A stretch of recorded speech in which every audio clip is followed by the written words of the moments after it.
Welcome back. चलिए आज हम लोग एक बार फिर से पहले जो वर्ड पढ़े हैं टेंस यानी present tense and present tense के सारे पार्ट्स को आज एक बार हम लोग बैकअप करेंगे, राइट। चलिए आज हम लोग पढ़ने वाले हैं past tense, but past tense के पहले before the past tense we must start and must revise the previous chapter which we have already studied, right. Clear? चलिए मैं ये बताना चाहूंगा कि सबसे पहले क्या पढ़े हम लोग present tense, right. Present tense है तो 4 पार्ट्स। प्रेजेंट टेंस है 4 parts. First one is present indefinite. My dear student, present simple यदि बाद में कोई व्यक्ति आपसे ये पूछे प्रेजेंट सिंपल है क्या, what is present simple, then what will you tell? Present simple यानी वर्तमान में होने वाली सारी वो सामान्य घटनाएं जो हमारे आपके द्वारा होते हैं, right. Is it clear? Okay, right. इसका मेन वर्ड क्या होता है? इसका ऑक्सिलरी क्या हो सकता है? After do does the main word comes in B one form, B one form, right. Clear? इसका नेगेटिव फॉर्म क्या हो जाएगा? ऐसे सिस्टमैटिक वैसे अच्छे तरीके से बने, राइट। क्लियर? अब प्रेजेंट कंटिन्यूअस की बात करते हैं, राइट। तो प्रेजेंट कंटिन्यूअस को हम लोग जैसा कि जानते हैं कि बहुत सारे स्टूडेंट्स को ट्रेडिशनल याद है, रहा नहीं लगा रहा तो प्रेजेंट कंटिन्यूअस कहते हैं, right. But my student we have to focus about the fact of the tense. Fact पे समझना है, यानी कि प्रेजेंट और कंटिन्यूअस। प्रेजेंट मतलब वर्तमान और कंटिन्यूअस मींस लगातार, यानी remember that it always and always comes है ना in progressive motion and you always remember and you know that the it's main for is before, और बिफोर अपने पहले क्या लेगा? Auxiliary verb. ऑक्सिलरी वर्ब किस मिलेगा? यानी कि एक क्लियर होगा कि प्रेजेंट कंटिन्यूअस का ऑक्सिलरी क्या होता है और इसका मेन वर्ब बिफोर, क्योंकि वर्तमान के एक मोशन की बात करेगा, राइट। यानी जब मैं आप कोई काम को कर रहे हैं जैसे, राइट। अगर मैं बोलूँ वो आ रहा है, क्या बोलेंगे? फिर बोलेंगे वो जा रहा है, हम लोग पढ़ रहे हैं वो आ रही है, राइट। देश विकास कर रहा है, clear? No problem. We have to go for next one is that present perfect tense. Present perfect, what are the auxiliary verb of the present perfect? Have and has. And my dear student, you always remember that have और has के बाद यदि कभी भी main verb की चर्चा होगी तो किस रूप में होगा? किस रूप में होगा? द्वितीय के रूप में होगा, यानी कोई और वर्ब नहीं। और ये जब भी बात करेगा तो एक समाप्त क्रिया की बात करेगा। किसकी बात करेगा? जो अभी वर्तमान में हो चुका है, यानी बोला जा चुका है, यानी किया जा चुका है, यानी घटनाएं हो चुकी है।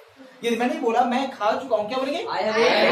Once more, वो आ चुका है, he has come, या लड़की रहेगी तो she has come, राइट। पापा खा लिए हैं, क्या बोलेंगे?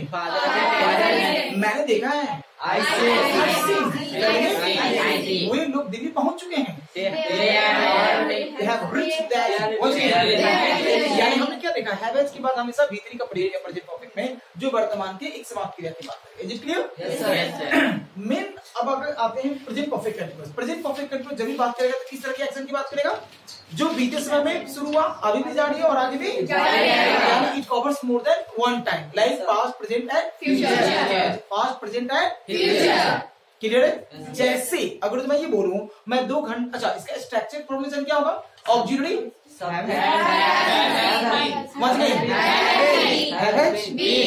ये क्लियर है? No problem.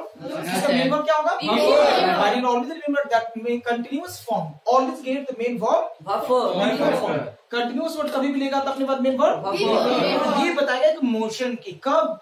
वर्तमान की। But my student it has some special moment, just like it always shows the action with time.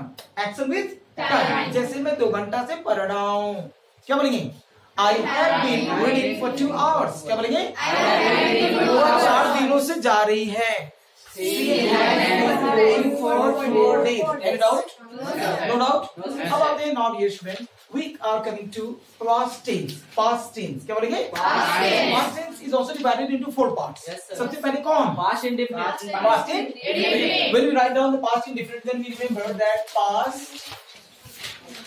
simple.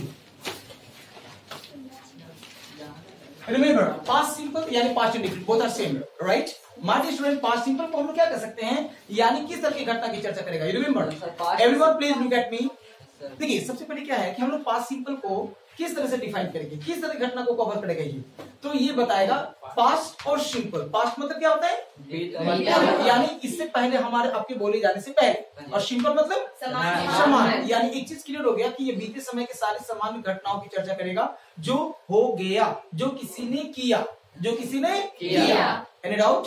Word के क्लास में क्या लगा हुआ उससे मुझे कोई मतलब, एनी प्रॉब्लम? ओके, एक चीज और, इसमें दो बोल होते हैं, it's a two pronunciation, right? One is that, अगर जो पास्ट सिंपल का प्रयोग हम करते हैं तो ये बीते समय के एक समाप्त क्रिया की बात करेगा। क्या चीज की बात करेगा? क्या चीज की बात करेगा? No doubt. जैसे वह बाजार गया, यानी जाने का हो गया, क्या बोलेंगे? He went to market. He went to market. Any doubt? No problem. मगर एक और घटना की चर्चा करेगा, बीते समय में हमारे आपके किसी व्यक्ति की आदत की बात करेगा। किसकी बात करेगा? आदत की बात करेगा। जो आदत पहले था अब नहीं है, व्यक्ति या तो मर गया या व्यक्ति है अभी तो वो उसकी आदत नहीं है। जैसे वो बाजार गया, right? He went to market, और वो बोलते वो बाजार रोज जाता था। He went to market every day. हम लोग रोज स्कूल जाते थे। We went to school every day, right? तो ये बताता है पास्ट सिंपल टेंस, इसे कहते हैं पास्ट सिंपल। इसकी बनावट क्या हो सकती है?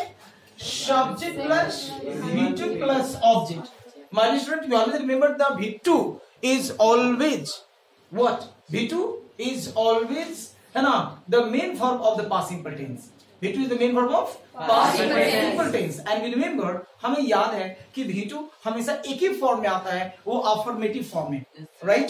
अगर तो इसके निगेटिव की बात करेंगे तो it is not used in the negative form as a main verb, right?